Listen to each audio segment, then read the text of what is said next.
আমি চারটি বিষয়ের কথা বলবো, যেগুলো রমজানে হয়তো কম বেশি আপনি করেছেন আল্লাহর তৌফিকে। সেই চারটি আমলকে আপনি যদি রমজানের পরেও ধরে রাখতে পারেন, আমি আল্লাহর কাছে বিশ্বাস করি, আল্লাহর কাছে আমার সুধারণা যে আল্লাহ তাআলা আপনার রমজানকে সাকসেস করেছেন, আল্লাহ আপনার রমজানকে কবুল করেছেন, কারণ আপনাকে আল্লাহ আবারও ইবাদতের তৌফিক দিয়েছেন। আর সেই চারটি কাজের প্রথম কাজ হলো, আমরা অনেকেই আলহামদুলিল্লাহ সারা বছর নামাজ নিয়ে অবহেলা কম বেশি করলেও রমজান মাসের সম্মানে, তাকওয়ার মাস হিসাবে, কোরআন নাজিলের মাস হিসাবে, শ্রেষ্ঠ মাস হিসাবে, ইবাদতের মৌসুম হিসাবে রমজানে অনেকেই পুরুষরা 5 ওয়াক্ত নামাজ মসজিদে গিয়ে পড়ার চেষ্টাটা করেছে।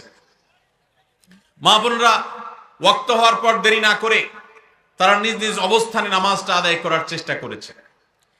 রমজানের পরে এই 5 ওয়াক্ত নামাজ যেটা রমজান মাসে আপনি সঠিকভাবে করেছেন, এই নামাজটা যদি আপনি ধরে রাখেন, 5 ওয়াক্ত নামাজ কি শুধু রমজানের ইবাদত না রমজানের পরেরও ইবাদত? কি বলেন? 5 ওয়াক্ত নামাজ কি শুধু রমজানের ইবাদত? রমজানের পরেরও ইবাদত, পালনীয়। অতএব 5 ওয়াক্ত নামাজ যদি আপনি রমজানের পরে ধরে রাখতে পারেন, আপনার জান জীবন যেতে পারে, অনেক লস হয়ে যেতে পারে, কিন্তু ওয়াক্ত চলে যাবে আর আপনি নামাজ পড়বেন না। ইমানদারের দ্বারা এটা কল্পনা করা যায় না। কোন মুসলমানের জন্য এটা কল্পনা করা যায় না যে তিনি নামাজের ওয়াক্ত চলে যাবেন আর অবলীলায় তিনি অন্য কোনো কাজে ব্যস্ত থাকবেন, অসম্ভব। এর সাথে ইমানের সাংঘর্ষিকতা এই লেভেলের যে ওমর ইবনুল খাত্তাব রাদিয়াল্লাহু তাআলা বলেছেন, লা হাজ্জা ফিল ইসলামি লিমান তারাকাস সালাহ। যে ব্যক্তি ইচ্ছাকৃতভাবে নামাজ ছেড়ে দেয়, নামাজ ত্যাগ করে, অন্য কাজে মগ্ন থাকে, ওয়াক্ত চলে যায়, ইসলামে তার কোনো হিস্সা নাই, কোনো অংশ নাই, কোনো ভাগ নাই। সে নিজেকে মুসলিম দাবি করবার কোনো নৈতিক অধিকার নাই যে নামাজ ইচ্ছাকৃত পড়ে না, ত্যাগ করে। রমজান মাসে 5 ওয়াক্ত নামাজটা যদি আপনি সারা বছর ধরতে পারেন, এটাকে যদি আঁকড়ে ধরতে পারেন এবং ধরে রাখতে পারেন, তাহলে আপনি একটি আমলে সাকসেস। নাম্বার 2, রমজান মাসে আমরা অনেকেই আল্লাহর দেয়া তৌফিকে গুনাহ এবং পাপাচারের কাছ থেকে বেঁচে থাকার চেষ্টা করেছি।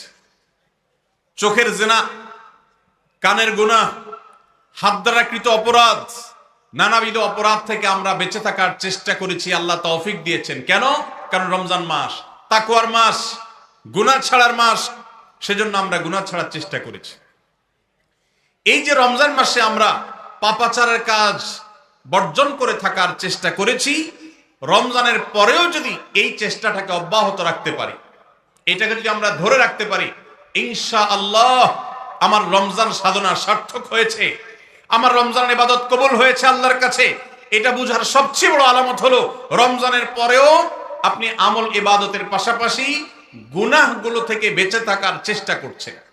আপনি কোনো পাপের কাজ করতে যাচ্ছেন, মোবাইলে কোনো হারাম ভিডিও দেখতে যাচ্ছেন, হারাম কোনো বিষয় আপনি লিপ্ত হতে যাচ্ছেন, সাথে সাথে আপনার যদি আল্লাহর কথা স্মরণ হয় আর আপনি ওই হারাম থেকে নিজেকে বাঁচিয়ে রাখতে পারেন, তাহলে আপনার রমজান সাধনা সার্থক। আপনি আর কিছু না পারেন, রমজানের এই দুটি কাজ, প্রথমত 5 ওয়াক্ত নামাজ, দ্বিতীয়ত হলো যেই কোনো পাপাচার থেকে বেঁচে থাকা, এই দুটা যদি করতে পারেন তাহলে অনেকাংশেই আপনার রমজান সফল এবং সার্থক ইনশাআল্লাহ।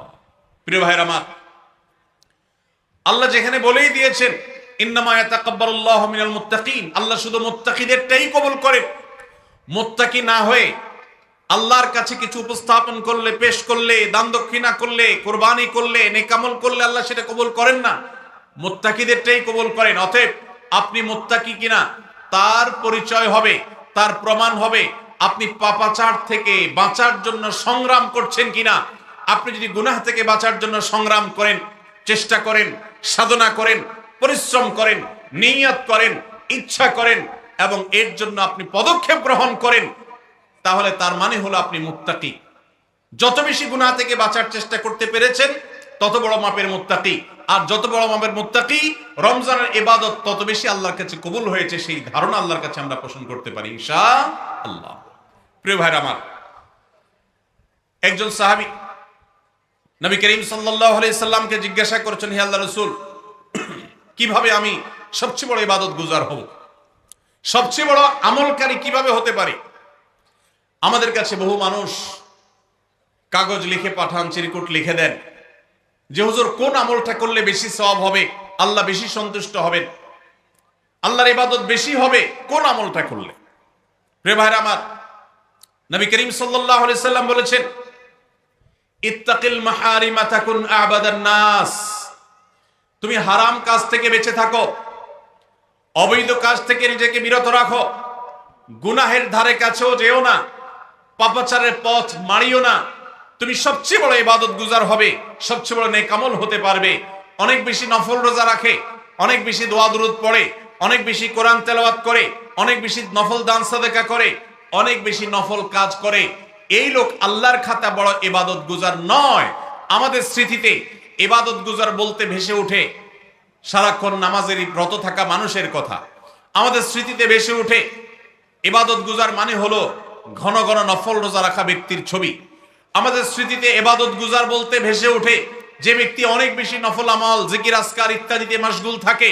অথচ নবীজি বলছেন, ইত্তাকিল মাহারিমা তাকুন আবাদান নাস। তুমি হারাম কাজ থেকে বেঁচে থাকো, সবচেয়ে বড় ইবাদত গুজার হতে পারবে, সবচেয়ে বড় নেক আমল হতে পারবে যদি তুমি হারাম কাজ থেকে বেঁচে থাকতে পারো। ভাইরা আমার, আপনি যদি আপনার এই দুই ঠোঁট দিয়ে কোনো কটু কথা, অশ্লীল কথা, গালিগালাজ এটা আপনার মুখ দিয়ে যদি বের না হয়, রমজানের আগে হতো, রমজান মাসে আপনি তওবা করেছেন, রমজানের পরেও এই সংগ্রামে আপনি জিতে আছেন, টিকে আছেন, আপনার মুখ দিয়ে কোনো অন্যায় হয় না, তার মানে হলো আপনি মুত্তাকিদের কাতারে শামিল হতে পেরেছেন, আপনি গুনাহ থেকে বাঁচতে পেরেছেন।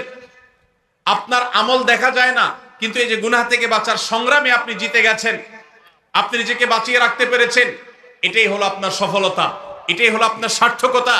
আজকাল নফল রোজা, নফল নামাজ, নফল দোয়া দুরূদ, নফল জিকির আজকার, নফল দান সাদকা করা মুসলমানের সংখ্যা কম নয় সমাজে। যেই মুসলমানের অভাব সেটা হলো গুনাহমুক্ত জীবন গঠন করা মুসলমানের অভাব, মুত্তাকি মানুষের অভাব, গুনাহমুক্ত মানুষের অভাব। গুনাহমুক্ত মানুষ পাওয়া যায় না। ভাইরা আমার, আমাদের চেষ্টা করতে হবে আমার হাত এবং মুখ দ্বারা কারোর অধিকার খর্ব হবে না, কারোর কষ্ট হবে না। মুসলমান তো বটে, অমুসলমানকেও কোনো কষ্ট আমি দেব না, কারোর অধিকার নষ্ট হবে না, সম্পদে কারোর হক আমি নষ্ট করব না। আমি ওয়াজ মাহফিল শুনলাম, দিন কি দিন শুনলাম, ঘন্টাকে ঘন্টা শুনলাম, শুনতে শুনতে আমি কেঁদে দিলাম।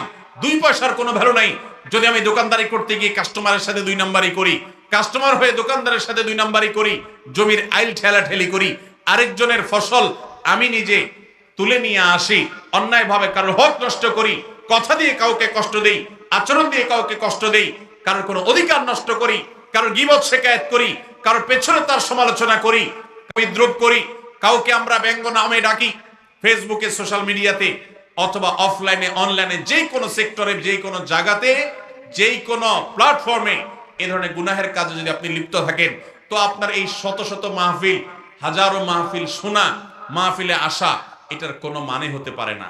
আল্লাহ আমাদের সবাইকে রমজান মাসে গুনাহ থেকে বাঁচার যে চেষ্টাটুকু আমরা করতাম, রমজানের পরেও সেটাকে আমাদের ধরে রাখার তৌফিক দান করুন। রমজানের পরে গুনাহ থেকে বাঁচার চেষ্টা করব তো ইনশাআল্লাহ। অনেক ভাইরা আছেন অনেক হারাম কাজ করেন নাই, কেন? রমজান মাস, কিন্তু এখন আবার সেটা শুরু করে দিয়েছেন। এর মানে হলো আপনার রমজানের ইবাদত কবুল হওয়ার সম্ভাবনা ক্ষীণ, নিশ্চিত তো বলা যাবে না, তবে প্রবল সুধারণা করা যায়, সম্ভাবনা অনেক প্রবল যদি আপনার সেই রমজানের আমলগুলোকে আপনি এখন ধরে রাখতে পারেন। অন্য সব না পারেন, অন্তত আমি 4টা আমলের কথা বলেছি, 5 ওয়াক্ত নামাজ আর সকল প্রকার গুনাহ এটা থেকে বিরত থাকা, আর 3 নম্বর হলো কোরআনে কারীমের তিলাওয়াত। অনেকে আমরা আলহামদুলিল্লাহ কোরআন তেলাওয়াত করেছি রমজানে, কারণ রমজান মাস কোরআন নাজিলের মাস। আমাদের সালাফ পূর্বসূরীরা রমজান মাসে কোরআন হাত থেকে রাখতেন না। আমরা অনেকেই নিজে কোরআন খতম দিয়েছি, যারা খতম দিতে পারেন না, একটু হলো তেলাওয়াত করেছেন, তারাবিতে হাফেজ সাহেবের কাছ থেকে তেলাওয়াত শুনেছেন, কোনো না কোনো ভাবে কোরআনের সান্নিধ্যে এসেছেন। দুর্ভাগ্যজনক বাস্তবতা, রমজান চলে যাওয়ার সাথে সাথে আমাদের কোরআনের সাথে সম্পর্ক শেষ হয়ে গেছে, ঠিক না ভাই? ঠিক। বহু মানুষ আছে কোরআন স্পর্শ করে না, দিনের ভিতরে 2-4 ঘন্টা, 5 ঘন্টা, 6 ঘন্টা সময় পর্যন্ত অনেকে সোশ্যাল মিডিয়াতে ডুবে থাকেন, মোবাইলে ডুবে থাকেন। সারাদিন কোরআনকে স্পর্শ করার জন্য 5টা মিনিট সময় বের হয় না, ঘন্টাকে ঘন্টা কোরআনের পরিবর্তে মোবাইল ফোনকে স্পর্শ করার সময় আমাদের হয়। মনে রাখবেন, আপনার রমজানের আমল ইবাদত সার্থক হবে, সফল হবে, কবুল হওয়ার সম্ভাবনা জোরালো হবে যদি রমজানে যে কোরআন আপনি প্রতিদিন 2-4 পারা তেলাওয়াত করেছেন, এখন 2-4 পারা না পারেন 2-4 পৃষ্ঠা হলেও পড়েন, কিন্তু আপনার দিনের একটা সময় অবশ্যই বরাদ্দ থাকা উচিত কোরআনের জন্য। আজ মুসলিম জাতির যে দুরবস্থা আমরা দেখতে পাচ্ছি, পৃথিবীর পূর্ব থেকে পশ্চিম, উত্তর থেকে দক্ষিণ, চতুর্পাশে আমরা যে হাহাকার দেখতে পাচ্ছি, লাঞ্ছনা দেখতে পাচ্ছি, অপমান দেখতে পাচ্ছি, পরাজয়ের গ্লানি দেখতে পাচ্ছি, মুসলমানদের দুরবস্থার অন্যতম প্রধান কারণ হলো আজ মুসলমান কোরআন থেকে দূরে সরে গেছে। নবী করিম সাল্লাল্লাহু আলাইহি সাল্লাম বলেছেন, ইন্নাল্লাহা ইয়ারফাউ বিহাদাল কিতাবি আকওয়ামা ওয়া ইয়াদাউ বিহি আখারিন। আল্লাহ রাব্বুল আলামিন এই কোরআনের মাধ্যমে বহু জাতির মর্যাদাকে আকাশে তুলবেন। আবার এই কোরআনের প্রতি অবহেলার কারণে, অবজ্ঞার কারণে, কোরআনকে ছেড়ে দেওয়ার কারণে, কোরআন থেকে দূরে থাকার কারণে, কোরআনকে পরিহার করবার কারণে বহু জাতিকে আল্লাহ তাআলা অপমানিত করবেন, অপদস্থ করবেন, তাদেরকে আকাশ থেকে পাতালে নামিয়ে ছাড়বেন। সেই দুর্ভাগ্যজনক বাস্তবতা আজ আমরা প্রত্যক্ষ করছি।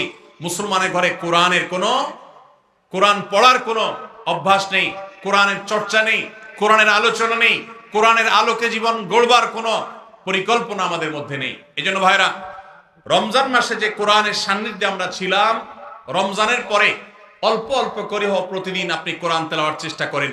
1 পৃষ্ঠা 2 পৃষ্ঠা হলে তেলাওয়াত করার চেষ্টা করেন, অর্থ সহ বুঝে পড়ার চেষ্টা করেন। এটা যদি করতে পারেন, আপনার রমজান সাধনা সার্থক ইনশাআল্লাহ। চেষ্টা করব তো কোরআন তেলাওয়াত করার। আল্লাহ রাব্বুল আলামিন এই কোরআনকে এমন এক গাইড বুক করেছেন।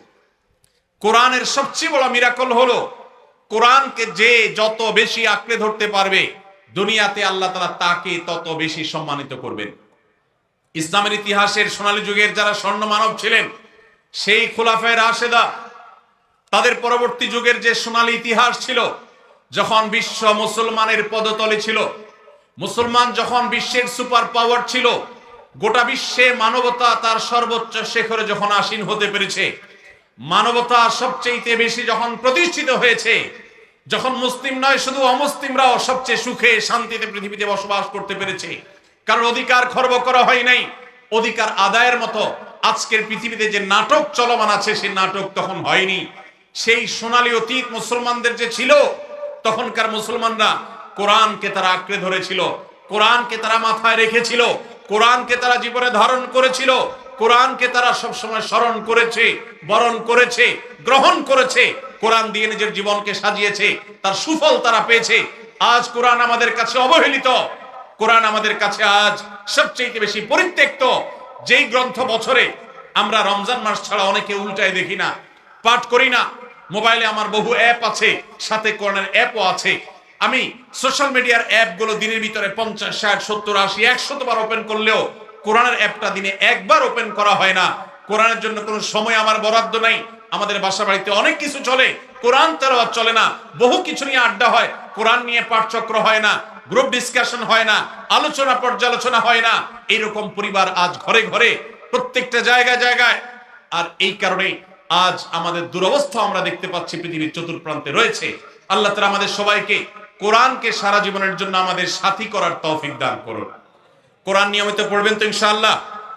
প্রতিদিন পড়বেন তো ইনশাআল্লাহ?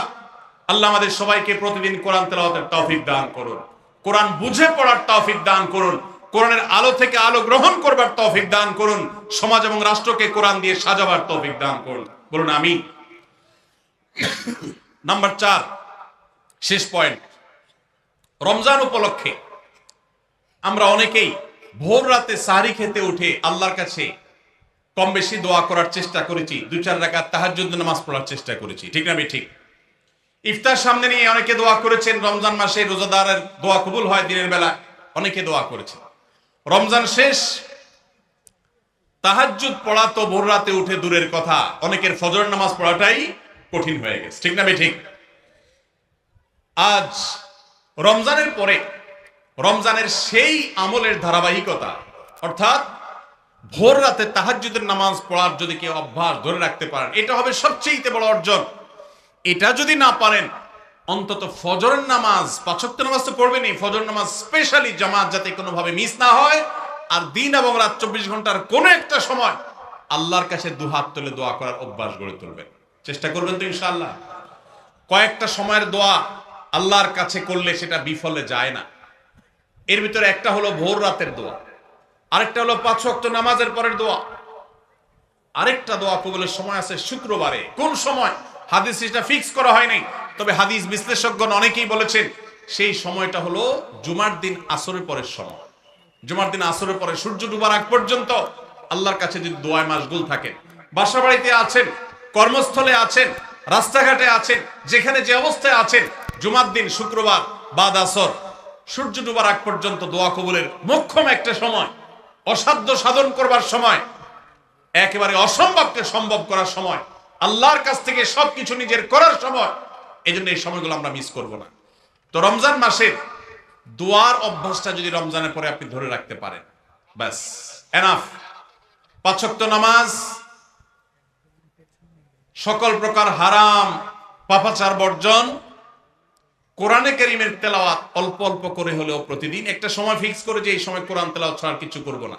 ঘুম থেকে উঠে প্রথম কাজ হবে ওযু করে আমি কোরআন তেলাওয়াত করব, ফজর নামাজের পরে একটু পড়ব। আর 4 নম্বর হলো দিন এবং রাতের কোন একটা সময় আল্লাহর কাছে দোয়া করার অভ্যাস করব। অনেক লোক আছি আমরা যে 24 ঘন্টার ভিতরে সপ্তাহে সপ্তাহ, মাসকে মাস চলে যায়। অনেক নিয়মিত নামাজি মানুষ আছেন, অনেক দাড়িওয়ালা মানুষ আছেন, এমনকি অনেক মাদ্রাসার ছাত্র, এমনকি আলেমও আছেন। মাসকে মাস চলে যায়, আল্লাহর কাছে হাত তুলে একটু চোখের পানি ফেলে শেষ কবে দোয়া করেছি বলতে পারবো না।